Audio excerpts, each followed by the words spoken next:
To open a Webull margin account, start by downloading the Webull app from the App Store or Google Play Store.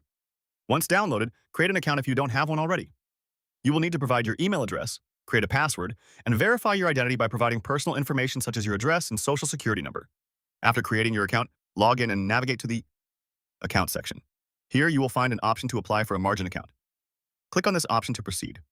You will need to answer several questions regarding your investment experience, financial situation, and risk tolerance. This information helps Webull assess whether a margin account is suitable for you. Once you have completed the application, review all your answers and submit the application. Webull will review your information and typically provides a response within 1 to 3 business days. If approved, you will receive a notification and your account will be upgraded to a margin account. To start trading with margin, make sure you understand the risks involved in margin trading. Familiarize yourself with margin requirements and maintenance margins. Once you feel confident, you can begin trading using your margin account by choosing the stocks you want to invest in and using the funds available for margin trading.